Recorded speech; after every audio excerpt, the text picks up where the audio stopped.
tous, vous êtes sur RTI 1, merci de nous suivre à la une ce soir. Depuis ce mardi, les candidats à l'élection des conseillers municipaux et des conseillers régionaux des 201 circonscriptions et 31 régions de la Côte d'Ivoire peuvent déposer leur dossier de candidature. La CEI les reçoit jusqu'au 29 août prochain. La Côte d'Ivoire et le Ghana ont opté pour l'application de la décision de la Chambre spéciale du Tribunal international du droit de la mer sur la délimitation de leurs frontières maritimes.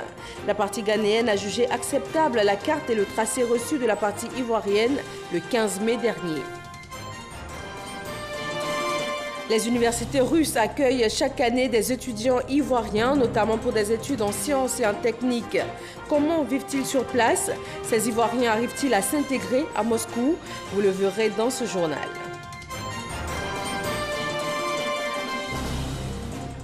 Et puis en Italie, un pont s'est effondré au-dessus de la ville de Gênes, au moins 30 morts et des blessés graves.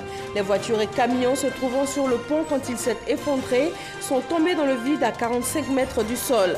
L'opération de secours se poursuit. Bienvenue à tous dans le journal de 20 h. On note ce mardi l'ouverture de la réception des dossiers de candidature à l'élection des conseillers municipaux et des conseillers régionaux par la Commission électorale indépendante CEI. 15 box ont été installés pour enregistrer les candidatures des élections locales dans 201 circonscriptions et 31 régions de la Côte d'Ivoire. Date de fermeture ce mercredi 29 août. Herman Guivet. Arrière-cour de la Commission électorale indépendante. Des box installés, une quinzaine environ, pour accueillir les dépôts de candidature pour l'élection des conseillers régionaux et municipaux. Reçus à ces box, de potentiels candidats venus se renseigner sur les dossiers à fournir pour pouvoir faire acte de candidature. Nous avons l'intention de présenter une liste lors des prochaines municipales. Donc à cet effet, pour ne pas qu'on soit en contre-foi avec ce qui va se passer à la CEI, donc je me suis rendu physiquement pour prendre des renseignements afin de constituer nos dossiers pour les municipales prochaines. Je suis satisfait, oui, ils m'ont dit de passer au cyber, puis j'ai fait sortir les documents. Et comme ça, quand je vais voir ma tête de liste, on verra ce qu'on va faire ensemble. Nous sommes là pour prendre des informations puisque nous en avons besoin pour pouvoir constituer nos dossiers. Le vice-président de la commission électorale indépendante, la CEI, Koné Sourou, nous renseigne sur les critères de sélection et d'acceptation des dossiers de candidature. On souhaite que les dossiers soient complets. L'ensemble des pièces à fournir est sur notre site, que les candidats peuvent consulter. Et il y a également sur le site le nombre de conseillers parce que c'est extrêmement important. Vous devez envoyer un dossier complet avec le nombre de conseillers régionaux pour les régions et le nombre de conseillers municipaux. Cette année, les chiffres ont varié par rapport à ce que nous avions avant à cause du recensement général de la population qui a eu lieu en 2014. Donc il faut que les candidats fassent attention, qu'ils aillent sur le site, qu'ils regardent le nombre de conseillers pour pouvoir constituer un dossier qui ne sera pas rejeté dans les boxes. Le dépôt des candidatures ouvert ce mardi 14 août 2018. La liste définitive des candidatures acceptées sera connue 10 jours après la fermeture des boxes d'enregistrement. Les élections locales, municipales et régionales sont programmées pour se tenir le 13 octobre 2018. Au terme de ces élections seront élus 201 maires et 31 présidents de conseils régionaux en Côte d'Ivoire. Délimitation de la frontière maritime Côte d'Ivoire-Ghana. Le médiateur de la République conduit les travaux du comité conjoint. Les deux pays ayant opté pour l'application de la décision de la Chambre spéciale du Tribunal international du droit de la mer. La deuxième réunion du comité conjoint ivoiro-ghanéen s'est tenue à Accra, au Ghana. Herman Guivet. La poignée de main qui rassure. La poignée de main qui conforte l'accord trouvé entre le Ghana et la Côte d'Ivoire. La poignée de main qui traduit l'engagement des deux parties à tout mettre en œuvre pour la bonne conduite des décisions qui sortiront du comité conjoint ivoiro-ghanéen, issu de la décision de la Chambre spéciale du Tribunal international du droit de la mer. La création de ce comité conjoint réaffirme les bonnes relations de fraternité et de coopération qui existent entre les deux pays. Une deuxième réunion de ce comité conjoint Deux pays, deux acteurs, Adama Toungara, médiateur de la République de Côte d'Ivoire, et Yao Osafo-Maafo, ministre d'État du Ghana. Pour rappel, les deux pays se disputaient la paternité d'une zone maritime riche en pétrole, dans le cadre de la mise en œuvre de la décision de la Chambre spéciale du Tribunal international du droit de la mer. Cette deuxième réunion du comité conjoint ivoiro-ghanéen s'est tenue à Accra. Au terme de celle-ci, le Ghana trouve acceptable la carte comportant le tracé des points pour la frontière maritime proposée par la Côte d'Ivoire. Au terme de cette rencontre, les parties ont conjointement reporté les 7 points et l'azimut conformément à la décision du Tribunal international du droit de la mer et ont convenu d'adopter à leur prochaine réunion en octobre 2018 en Côte d'Ivoire un document qui matérialise ce tracé de la frontière maritime. Figurera également sur la table des discussions pour leur prochaine rencontre le projet de protocole d'accord cadre de coopération en matière de frontières maritimes, d'hydrocarbures et d'autres ressources naturelles entre les deux pays. Poursuivons avec un communiqué du ministère de l'Emploi et de la Protection sociale. Il porte à la connaissance des populations vivant en Côte d'Ivoire que le mercredi 15 août 2018, jour de la fête de l'Assomption, est déclaré jour férié et chômé sur toute l'étendue du territoire national. Et les chrétiens célèbrent donc demain la fête de l'Assomption. L'Assomption qui marque la montée de Marie au ciel. C'est l'une des plus grandes fêtes de la vie chrétienne. Elle commémore la gloire de Marie avec Dieu au terme de sa vie terrestre. Grâce Kando. Sanctuaire marial à Notre-Dame d'Afrique à la cité Fermont dans la commune d'Atekoubé. Dans ce lieu, nous rencontrons Marie et Maëva. Ces deux adolescentes, bouquets de fleurs en main, se dirigent vers la statue de la Vierge Marie pour lui confier leurs intentions de prière. La Vierge Marie, elle est magnifique. Elle fait beaucoup de merveilles pour moi. Comme l'enceinte est bientôt, donc j'ai décidé de lui apporter un pot de fleurs. Je vais lui confier mes intentions au travers de cette rose-là, pour qu'elle se souvienne encore de moi. Pendant que certains fidèles offrent des bouquets de fleurs à la Vierge Marie, d'autres allument des bougies. Je suis venue allumer le siège à l'honneur de la Vierge Marie pour lui dire merci pour toutes les grâces, le bonheur et le succès. La fête de l'Assomption marque l'élévation et le couronnement de la Vierge Marie au ciel par Dieu. Les chrétiens ont toujours proclamé la bienheureuse Vierge Marie, comme en partageant la gloire de son Fils au ciel. Alors, au soir de sa vie terrestre, elle a été emportée, élevée au ciel. Marie est comme une torche, un signe vivant, un signe divin pour nous dire, voici l'homme, voici ce à quoi nous devons ressembler. La fête de l'Assomption sera célébrée ce mercredi 15 août. Au niveau du sanctuaire marial, une veillée est organisée chaque année. Tous les dévots de Marie, tous les enfants de Marie, il n'y a pas que les catholiques, il y a des musulmans, les autres confessions religieuses.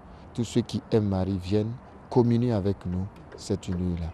Nous venons lui confier notre pays, nous lui confier nos soucis familiaux, lui confier nos angoisses, nos peurs, lui confier un peu toutes les difficultés de notre vie. C'est en 1950 que le dogme marial de l'Assomption a été proclamé par le pape Pie XII. Une semaine après l'Assomption, la communauté musulmane de Côte d'Ivoire va célébrer la Tabaski. La date du 21 août a été annoncée par le Conseil supérieur des imams en Côte d'Ivoire et par le Conseil des imams sunnites. La déclaration, recueillie par Paria se reconnaît. Le Conseil supérieur des imams en Côte d'Ivoire, COSIM, et le Conseil des imams sunnites, CODIS, informent la communauté nationale que sur la base de la déclaration du Haut Conseil judiciaire des Oulémas du Royaume d'Arabie Saoudite, la station d'Arafat aura lieu, Inch'Allah, le 9 Zulhijja 1439 Hijr, correspondant au lundi 20 août 2018. Par conséquent, la fête des Tabaski sera célébrée en Côte d'Ivoire le mardi 21 août 2018. L'ensemble des imams de Côte d'Ivoire souhaitent une bonne et heureuse fête des Tabaski à toutes et à tous.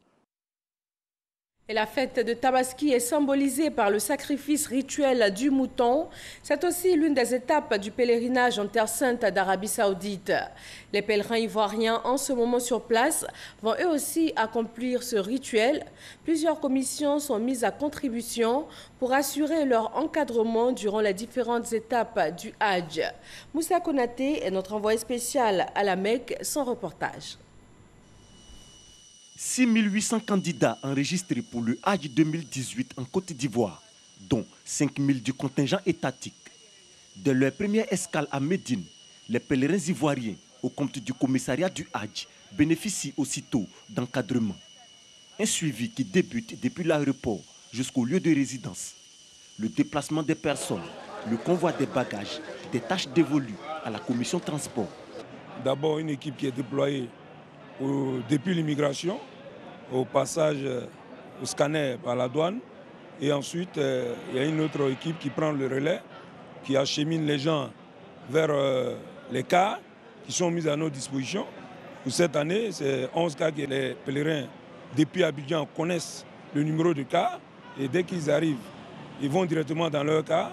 L'hôtel est connu et les cars s'acheminent avec un guide vers l'hôtel. Notre système de classement par cas fait école ici. Une fois à l'hôtel, tout se met en place pour le logement. La commission hébergement rassure, tous les pèlerins seront logés. Vous avez trouvé qu'il y a des chambres de 5 lits, 6 lits, 7 lits au maximum. Voilà. Mais dans un hôtel de 5 étoiles, donc on rassure toute la nation ivoirienne, tous les Ivoiriens, que les 5000 pèlerins seront logés. Depuis Abidjan, on avait nos tickets d'hébergement. Donc c'était rapide et vraiment on n'a pas eu à attendre longtemps. Les pèlerins ivoiriens à Médine résident non loin de la grande mosquée de la ville. Un positionnement avec d'énormes avantages selon les guides religieux. Celui qui réussit à avoir 40 prières dans la sainte mosquée, Dieu lui inscrit 2 immunités. Une immunité contre l'enfer et une immunité contre l'hypocrisie. Donc, c'est cet avantage-là que nous venons rechercher à Médine. Ça a été toujours le cri de cœur de nos pèlerins et nos autorités ont donné avis favorable à ce cri-là. Nous les en remercions et prions Dieu pour eux. Je suis à 3 minutes de la mosquée.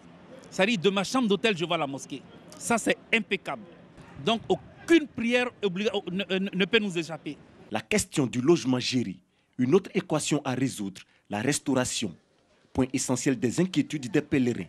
Là encore, des notes de satisfaction, malgré la grande affluence aux heures de repas. Oui, il faut dire qu'au niveau de la restauration, nous nous basons plus sur ceux qui sont ici, parce qu'il n'y a seulement qu'une vingtaine de personnes qui viennent d'Abidjan. Donc ici, on a des locaux qu'on recrute, qui nous donnent vraiment main forte. C'est l'occasion effectivement de les féliciter, de les encourager pour l'effort qu'ils font pour soutenir la commission restauration. Quand je suis venu, on m'a montré qu'il faut aller prendre les plats. Donc j'ai pris le plat, on m'a donné le dessert. Donc vraiment, je suis satisfait pour ça. En plus d'être bien nourris et bien logés, les pèlerins ivoiriens peuvent être pris en charge en cas de maladie par l'équipe médicale. Il y a une équipe médicale à bord de chaque vol. Et chaque équipe médicale est censée gérer son vol. Il n'y a vraiment pas de cas graves. C'est des bobos. Les seuls cas auxquels on pourrait s'attarder, c'est sur le premier vol. Il y a eu un pèlerin qui a fait une rétention d'urine. Et le deuxième vol aussi, il y a eu une rétention d'urine. Depuis l'aéroport, on les a accompagnés à l'infirmerie de l'aéroport et on leur a fait mettre des sondes et puis bon, tout se passe bien. Chaque fois même qu'on va pour les voir, ils sont absents, ils sont occultes, donc tout se passe bien. Ce qui m'a beaucoup frappé, c'est que déjà à l'intérieur du vol, en venant, la commission médicale était en tous nos petits soins. Il n'y a pas de petits bobos, il n'y a pas de maladie, il n'y a rien. Et jusqu'à présent, dans les chambres d'hôtel, les visites médicales vraiment sont régulières. Et sur le point santé, les pèlerins sont bien suivis. Bravo au commissariat au Hajj, bravo à l'État de Côte d'Ivoire. D'autres commissions sont également à l'œuvre. Il s'agit de la commission sécurité pour veiller à la discipline, la commission sociale pour apporter assistance aux personnes vulnérables. Aussi, la commission religieuse pour les enseignements et informations utiles sur le Hajj. Toutes ces dispositions prises par les autorités ivoiriennes et guides religieux permettent aux pèlerins d'accomplir aisément le Hajj, le 5e pilier de l'islam. Direction la Russie, à plus de 6000 km de l'Arabie Saoudite. Moscou, la capitale, est une destination prisée des étudiants ivoiriens. Au-delà de l'expertise dont ils bénéficient en territoire russe, les étudiants ivoiriens ont bien des obstacles à franchir. Le froid glacial, la barrière de la langue ou encore les coûts de formation. Serge Koléa nous propose un sujet sur la vie des étudiants ivoiriens à Moscou. Université russe de l'amitié des peuples à Roden, Moscou. Plus de 20 000 étudiants originaires de 150 pays s'y côtoient tous les jours. Parmi eux, 87 jeunes Ivoiriens.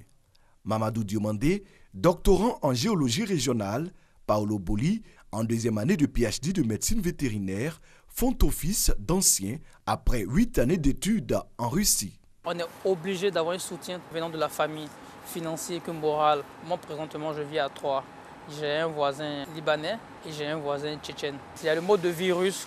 Au début, c'est très dur et avec le temps, on arrive à s'adapter. Les seuls étudiants qui arrivent à s'en sortir ici, le plus souvent sont les étudiants angolais, tanzaniens et sud-africains. Parce qu'eux, ils ont une très grande aide venant du gouvernement. Et en ce qui concerne les autres étudiants, c'est vraiment difficile. Par exemple, il y a une étudiante ivoirienne qui s'est fait opérer. J'ai été obligé d'appeler les étudiants ivoiriens pour qu'on se cotise entre nous afin de l'aider à pouvoir s'acheter les médicaments. Eric Niaoré, lui, étudie la mécanique des fluides. Il totalise 2 ans de présence dans ce pays au climat rigoureusement glacial. C'est un premier choc. Quand on quitte Abidjan, quand on arrive ici, là-bas il fait chaud, ici c'est carrément le contraire, il fait froid. C'est très difficile. On a souvent même envie de retourner à Abidjan, on se sent dépaysé. Le premier interlocuteur pour ces étudiants ivoiriens reste l'ambassade de Côte d'Ivoire en Russie qui essaie de les aider à étudier dans les meilleures conditions. Il y a des étudiants qui sont boursiers de l'État de Côte d'Ivoire. Il y a des étudiants qui sont boursiers de l'État russe parce que nous avons une très belle coopération scientifique avec la Russie qui nous octroie entre 20 et 30 bourses chaque année. Pour étudier en Russie, la majorité des étudiants bénéficient d'une bourse. Cependant, ces bourses s'avèrent insuffisantes selon les étudiants pour couvrir toutes leurs charges. Il y a la cité qu'il faut payer, il y a l'assurance, il y a les coûts. Il faut se vertir, il fait très froid ici. Les prix augmentent chaque année et État ivoirien comme État russe, la bourse n'augmente pas. Le minimum, c'est 5 000 roubles à 7 000 roubles, alors que nous recevons environ 1 500 roubles par mois. Pour Eric Niaoré, la tâche est beaucoup plus difficile. Bon, il y a certains étudiants, dans mon cas, qui ne sont ni boursiers de l'État de Côte d'Ivoire, ni boursiers russes. Moi, ma scolarité fait 3 millions de francs CFA et c'est la famille qui est obligée de joindre les deux bouts pour pouvoir m'envoyer les frais de scolarité. Donc, je travaille dans mes temps libres dans un restaurant qui me permet d'avoir juste de quoi à faire les déplacements, à me nourrir et aller en cours. Boursiers ou pas, les étudiants sont obligés de chercher de petits boulots pour compenser le déficit financier, même si la loi russe le leur interdit.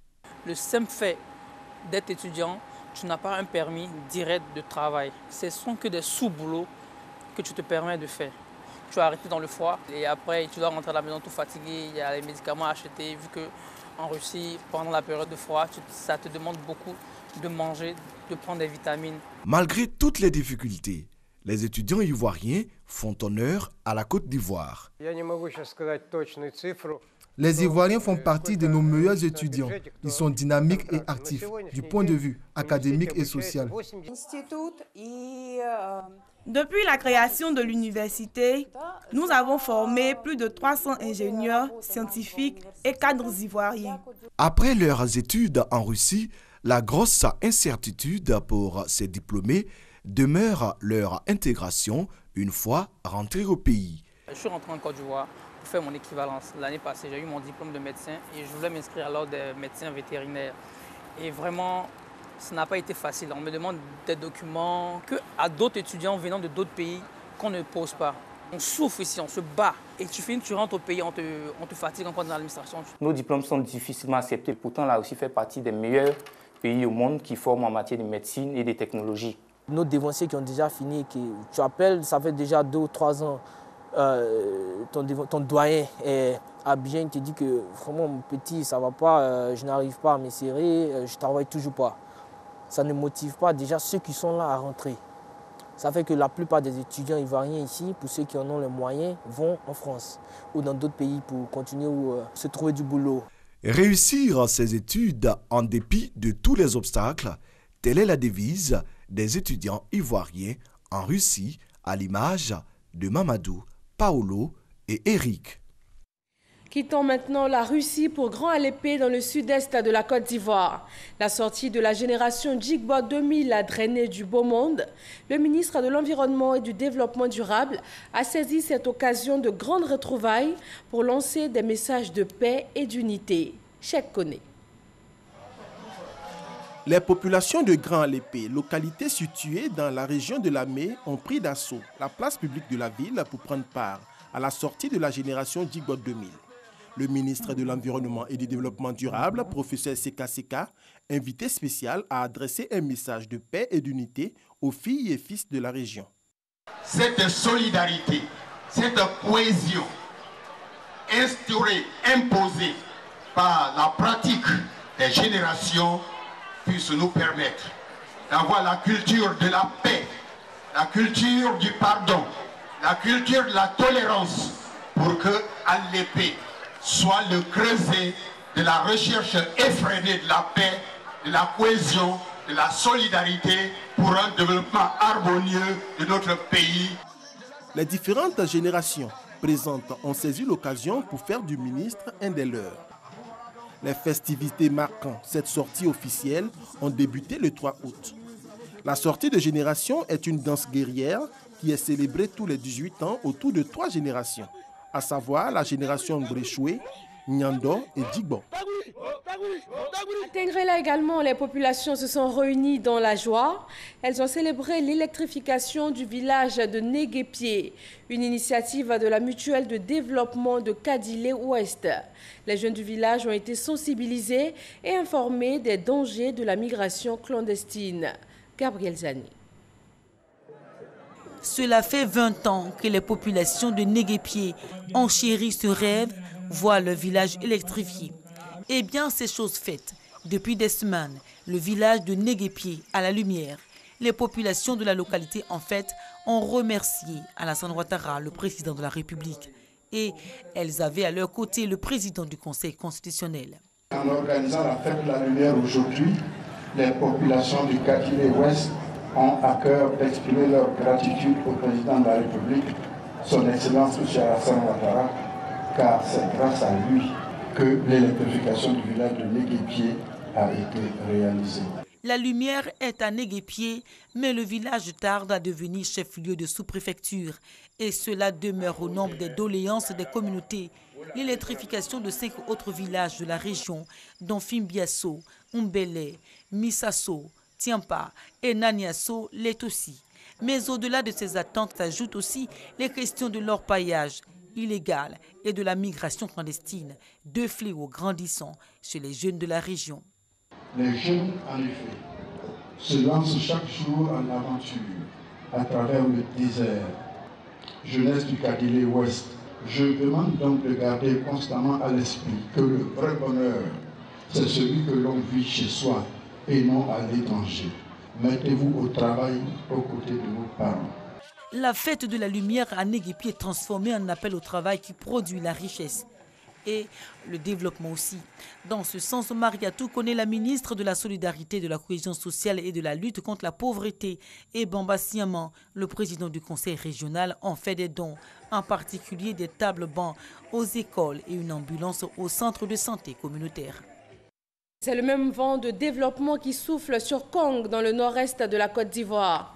Plusieurs infrastructures ont été réalisées pour conférer à la localité son statut de chef-lieu de département. En 5 années, Kong a carrément changé de visage. Kader Sagodogo.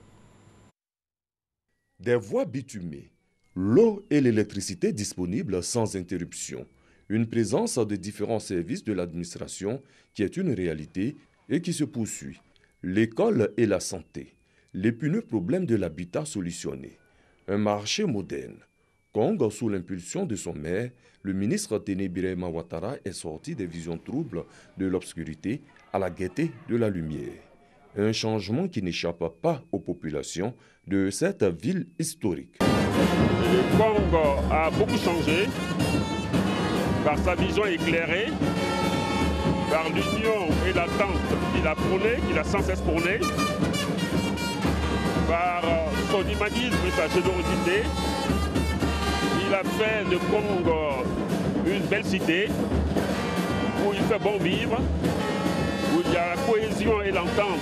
La jeunesse est restée une priorité dans l'atteinte des objectifs de développement initiés par la municipalité.